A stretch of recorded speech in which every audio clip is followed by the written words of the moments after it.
তো এখন আমরা চলে এসেছি নেক্সট স্পট, এটা হচ্ছে গৌরীকুঞ্জ, বিভূতিভূষণ বন্দ্যোপাধ্যায়ের বসতবাটি। এখানে ভিউটা মারাত্মক। Welcome to Ghatshila part 3। যারা যারা পুরনো ঘাটশিলার ভিডিওগুলো দেখোনি, যেমন পার্ট 1 এবং পার্ট 2, তাদের অনুরোধ করা হচ্ছে যে প্রথমে আপনারা ওই ভিডিওগুলো দেখেন, তারপরে এই ভিডিওতে আসুন। জাস্ট আমার চ্যানেলে যান এবং ওখানে ঘাটশিলা যে অ্যালবামটা সেখানে ক্লিক করুন, সেখানে পরপর ভিডিওগুলো আছে। তো আজ হচ্ছে 20 জানুয়ারি, আমাদের ঘাটশিলায় দ্বিতীয় দিন। সকালবেলা আমরা স্নান টান করে খেয়ে দিয়ে সব মালপত্র নিয়ে গাড়িতে বেরিয়ে গেছি দ্বিতীয় দিনের যেসব স্পট সেগুলো দেখার জন্য।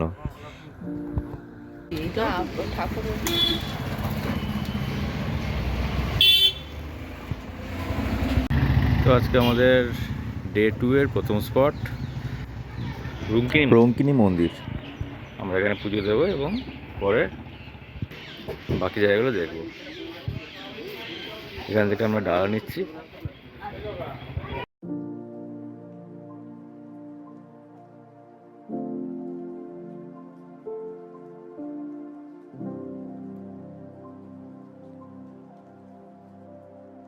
কথা মতে প্রচলিত আছে যে রঙ্কিনী মাতার মন্দির হচ্ছে একটি ঘাটশিলার খুব জাগ্রত মন্দির।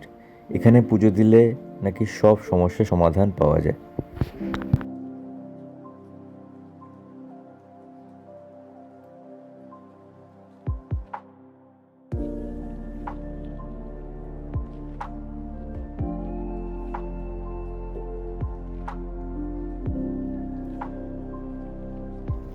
তো আজকে আমরা এসেছি সেকেন্ড স্পটে আজকের। এটা হচ্ছে সূর্য মন্দির।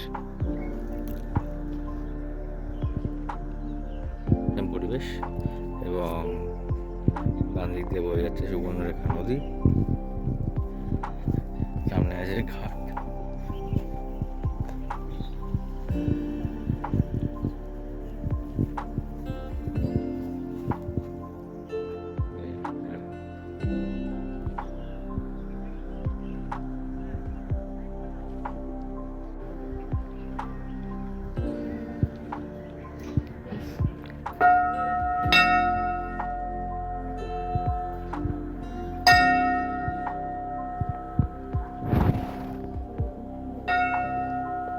রঙ্কিনী মাতা মন্দির থেকে প্রায় 10 কিলোমিটার দূরে হচ্ছে এই সূর্য মন্দির।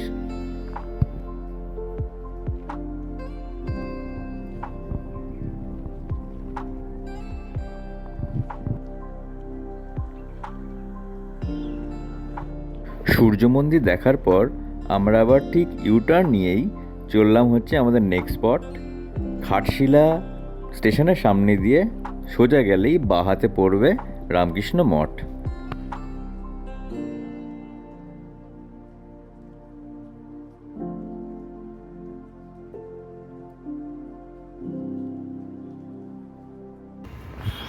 এটা হচ্ছে আমরা রামকৃষ্ণ মঠে এসেছি। এইটা হচ্ছে থাকার জায়গা। কেউ যদি থাকতে চায় তাহলে ওয়েবসাইটে অন্তত 10-15 দিন আগে করবে, না হলে পাওয়া যায় না। আমরাও করেছিলাম, পাইনি। মঠের পরিবেশ, এখানে প্রেয়ার হয়। শুধুমাত্র থাকার জায়গা না, এখানে দুপুরের লাঞ্চ বা রাতের ডিনারটা আপনি সারতে পারেন। তার জন্য আপনাদের মঠের কর্তৃপক্ষের সাথে আগেই কথা বলে নিতে হবে।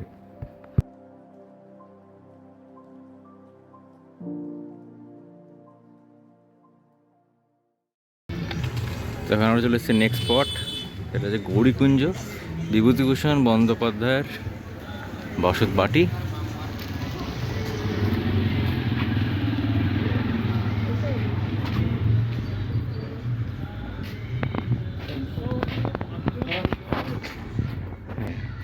ফটোর মাধ্যমে তোলা হয়েছে বিভূতিভূষণের থাকার এখানে বসতবাটির একটা চিত্র।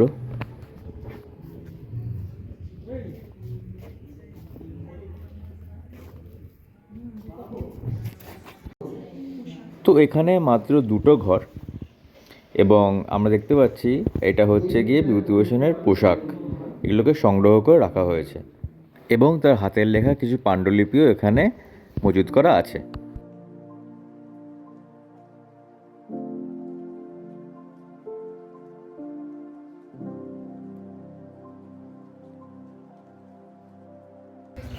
এটা ছিল যেমন তারাদাস মঞ্চ এবং লেখা অপুর পাঠশালা।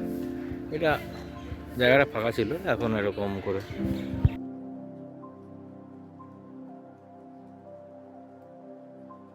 গৌরীকুঞ্জ দেখার পর আমরা সোজা চলেছি রাতমোহনার দিকে, এবং নিচে যে আমরা নদীটা দেখতে পাচ্ছি এটি হচ্ছে সুবর্ণরেখা নদী। কিছুক্ষণ আগে আমরা একটা জায়গায় দাঁড়িয়ে ব্রেকফাস্ট করে নিয়েছি ইডলি এবং ধোসা দিয়ে। রাস্তায় যেতে যেতে বাহাতে আমরা দেখতে পেলাম হিন্দুস্তান কপার লিমিটেড।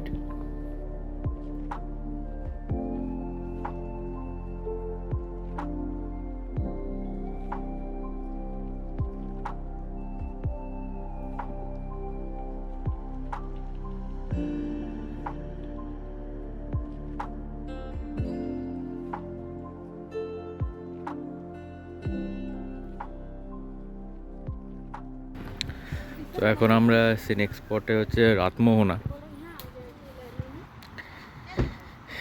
এখান থেকে নামতে হবে। নেমে এই হচ্ছে গিয়ে সুবর্ণরেখা নদী, ওই হচ্ছে ব্রিজ, ওখান থেকে আসলাম।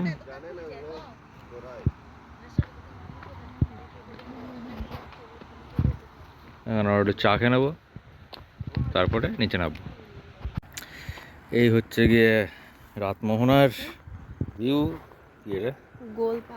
গোল গোল পাথর, খরস্রোতা নদী। এখানে লোকাল লোকের থেকে জানা গেছিলো যে এইসব জায়গায় পুরো একদম ভরে গেছিলো। এই যে সামনে যে ওই যে ওটা পুরো একদম ডুবে গেছিলো, এত জল হয়েছিল এবার বর্ষায়। আর এখন এই অবস্থা।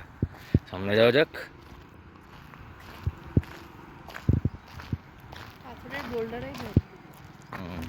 তার আগে ওদিকে একটা ঝর্ণা আছে, ওদিকে যাওয়া যায়। এই সামনে একটা ফলস আছে রাতমোহনার সামনে।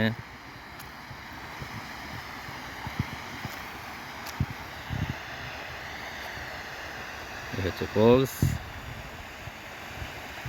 ওইখান দিয়ে অল্প জল বেরোচ্ছে, এখান দিয়ে বেশি জল বেরোচ্ছে। এখান থেকে জল এসে কেমন হবে এখানে।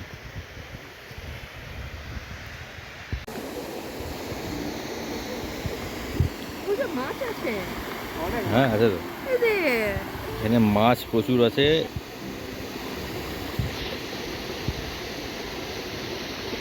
পুরো পরিষ্কার জল।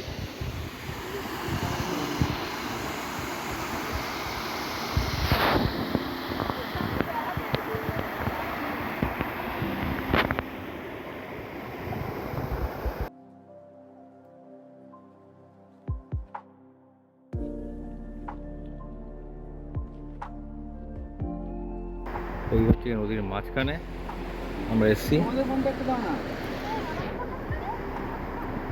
এইখানে জলটা জোরে বইছে, বেশ আওয়াজ আছে। এখানে মাঝখানে ব্রিজটা প্রায় ভেঙে গেছে 10 থেকে 12 বছর আগে। আর ওপার থেকে মনে করে রাস্তা ছিল এটা, এখন কোনো কাজ হয় না। তো এখন আমরা এসছি প্রাচীন সিদ্ধেশ্বর ধাম। তো এখান থেকে ট্রেকিং করে উঠতে হবে। তো এই হচ্ছে গিয়ে রাস্তাটা এইটুকু গিয়েই খারাপ হয়ে গেছে। আর চারদিকে এরকম সিনারি, পাহাড়ের দিকে ওঠা, ওই মন করে উঠতে হবে। আমরা উঠছি এবড়ো খেবড়ো রাস্তা দিয়ে। এখান থেকে 370 মিটার উপরে, তো বেশি দূর না, ওই দেখা যাচ্ছে।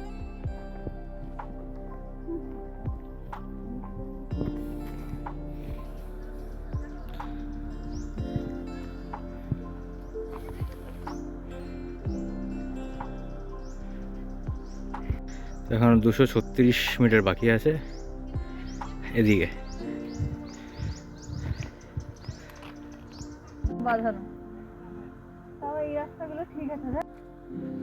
তো এখন আমরা উপরের দিকে উঠছি, অনেকটা খাড়া ঢাল, চড়াই ঢাল, কিন্তু ভিউটা ভালো। রোদ্দুর আছে প্রচুর।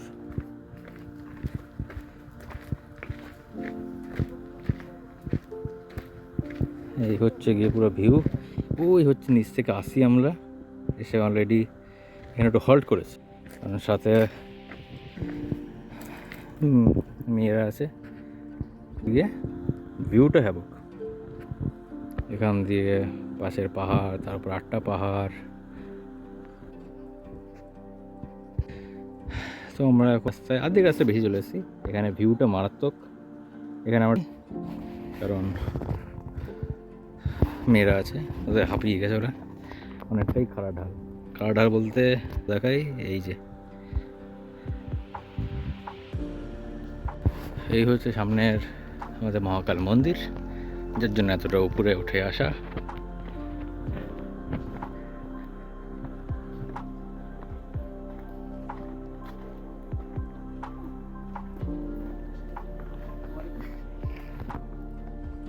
ওই হচ্ছে গিয়ে আমাদের শিব মন্দির, এখানে একটা মনসা গাছ।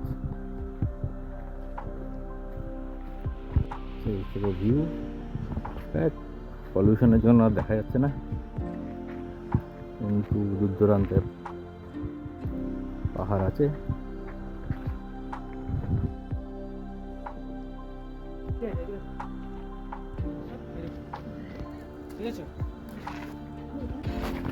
তো আমাদের এখন দেখা হয়ে গেছে মন্দির, এখন আমরা চলেছি নিচের দিকে।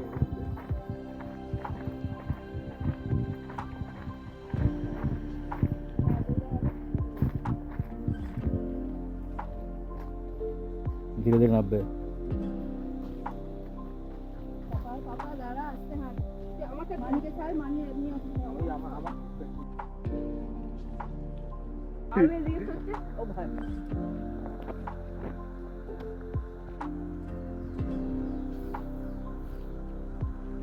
তো শিব মন্দির দেখার পর আমরা চলেছি সোজা ছোটনাগপুর মালভূমির দিকে, বা যে যেটার নাম হচ্ছে যদুগোড়া। যদুগোড়া হচ্ছে গিয়ে ভারতের এই একমাত্র ঝাড়খণ্ডের জায়গা যেখানে ইউরেনিয়াম এক্সট্রাক্ট করা হয়। রাস্তা দিয়ে যেতে যেতেই বাদিকে আমাদের পড়বে ভাবা অ্যাটমিক রিসার্চ সেন্টার। এখন আমরা সোজা চলেছি রঙ্কিনী দেবী মন্দিরের দিকে। না, এটা সেই রঙ্কিনী দেবী মন্দির না যেটা আমরা প্রথমে দেখেছিলাম। এটা হচ্ছে যদুগোড়ার রঙ্কিনী মন্দির, যেটা খুব প্রাচীন।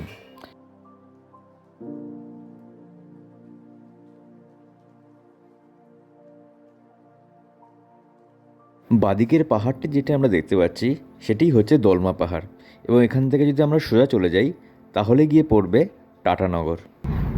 সামনে যে আমাদের পাহাড়টা দেখা যাচ্ছে সেটা কিন্তু একটা ম্যানমেড পাহাড়, এবং এটা জিজ্ঞেস করাতে এটা আমাদের যে গাড়ি চালাচ্ছিলেন তিনি বললেন এটি হচ্ছে গিয়ে নিউক্লিয়ার ওয়েস্ট দিয়ে তৈরি একটা ম্যানমেড পাহাড়।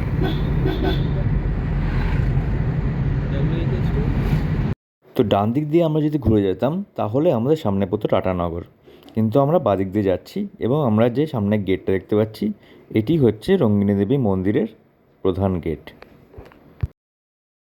তো এখন আমরা এসেছি নেক্সট স্পটে, এটা হচ্ছে গিয়ে রঙ্কিনী মন্দির। অলরেডি আমরা একটা রঙ্কিনী মন্দির দেখেছি, এটা আরেকটা রঙ্কিনী মন্দির, এটা পুরনো রঙ্কিনী মন্দির। আর এই জায়গাটা অবস্থিত হচ্ছে গিয়ে জাদুগড়ায়, যেখান থেকে ইউরেনিয়াম নেওয়া হয়।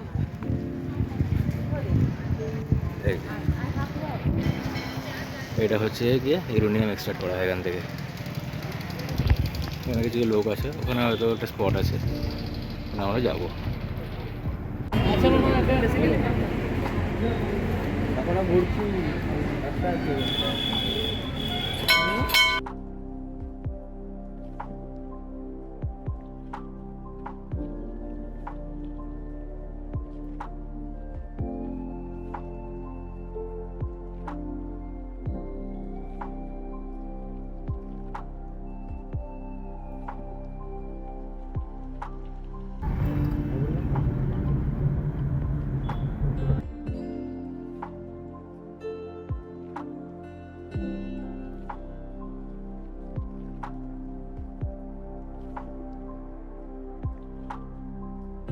তো রাস্তার পাশে যে সামনে কোয়ার্টারগুলো দেখতে পাচ্ছি সেগুলোই হচ্ছে গিয়ে ভাবা অ্যাটমিক রিসার্চ সেন্টারের কোয়ার্টার।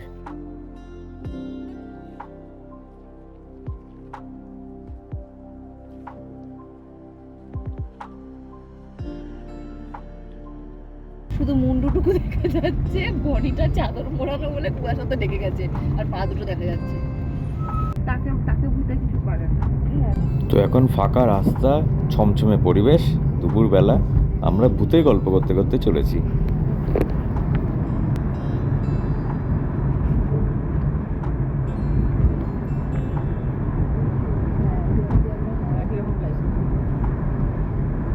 এসে গেছি আমাদের নেক্সট স্পট। এটা হচ্ছে গালুটি ব্যারেজ।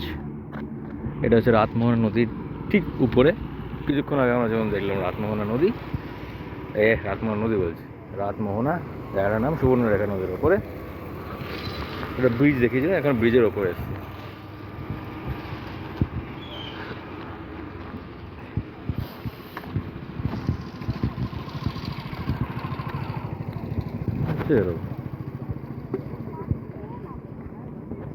তো সামনে এই যে পাহাড়ের রেঞ্জটা দেখা যাচ্ছে, এইটা হচ্ছে গিয়ে ঝাড়খণ্ডের যে পাহাড়, আর এখানে ইউরেনিয়াম পাওয়া যায়।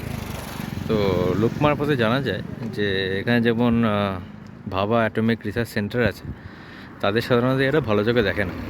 কারণ হচ্ছে যেহেতু এরা এক্সট্র্যাক্ট করে ইউরেনিয়াম, ওই জন্য এখানকার যত বাচ্চারা আছে, মানে এই জায়গাটা তো পুরোটাই নিউক্লিয়ার রেডিয়েশনে, এবং যখন এক্সট্র্যাক্ট করে তখন আরও বেশি বেরোয়।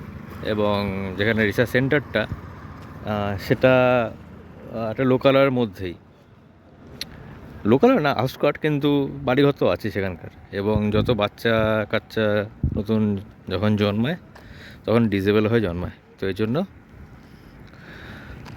এইখানে একটু এদের কুনজরে দেখা হয় গভর্নমেন্ট অফিসারদের।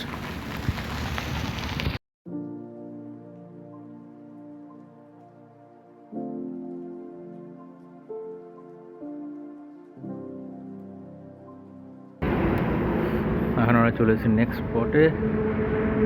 এটা হচ্ছে গিয়ে বৈষ্ণো দেবী মন্দির।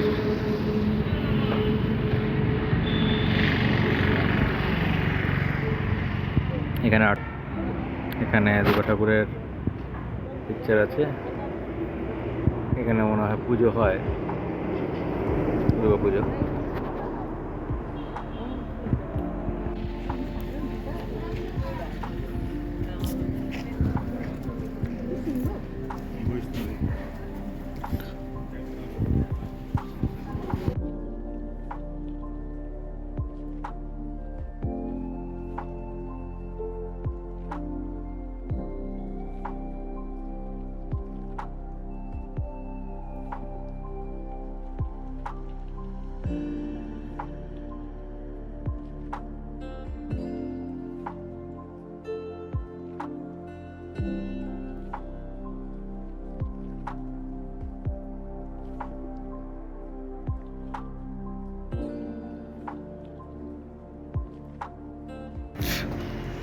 তো এখন আমরা চলে এসেছি ফুলডুংরি পাহাড়ে। তো এখান থেকে গাড়ি সামনে দাঁড় করালো, এখান দিয়ে বললে এখান থেকে সোজা উঠে যান। এই জায়গাটা এসেই বিভূতিভূষণ বন্দ্যোপাধ্যায় লিখতেন, তার অপুর পাঁচালী, মানে নানা রকম গল্প স্বল্প, সেগুলি উনি এখানে বসে বসে লিখতেন। তো সেখানে আমরা যেতে চলেছি। একটু খাড়াই পথ আছে, এখানে কোনো সিঁড়ি টিড়ি করা নেই। একটা জিনিস, যেমন ওয়েস্ট বেঙ্গলের যে কোনো জায়গায় যদি এরকম পাহাড় টাহাড় থাকে, সেখানে সাধারণত একটু সিঁড়ি ফিরি থাকে, কিন্তু আমি ঝাড়খণ্ডে কোথাও দেখলাম না আলাদা করে পাহাড়ে ওঠার জন্য কোনো সিঁড়ি, বা অল্প একটু হলেও সিঁড়িটি নেই। এরকমই পাথর থাকে, তার উপর দিয়ে উঠতে হয়।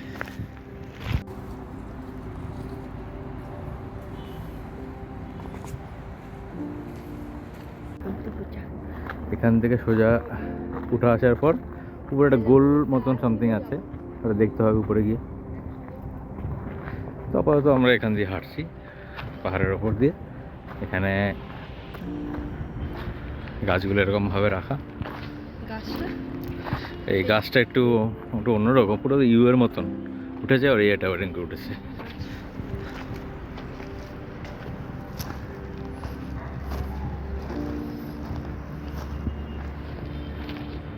উঠতে উঠতে একটা পাঁচিল ঘেরা জায়গা, এরকম গেট আছে, গেট দিয়ে ঢুকলাম, গোল গোল করে ঘুরে ঢুকছি, কি আছে জানি না। এখানে আচ্ছা উপরে উঠতে হবে, দেখা যাক উপরে কি আছে। আচ্ছা উপরে মাঠ টাইপের একটা। তো ফুলডুঙ্গি পাহাড়ে আসছে আর কিছুই নেই দেখার মতন, এই যা ছিল এটাই। তো এবার আমরা আস্তে আস্তে নিচে নেমে গেলাম গোল করে ঘুরে ঘুরে ঘুরে। আর এবার হচ্ছে আমাদের 5:30টায় ট্রেন আছে জনশতাব্দী, যেটা অলওয়েজ লেট করে। তো এবার আমাদের বাড়ি ফেরার পালা। Bye bye.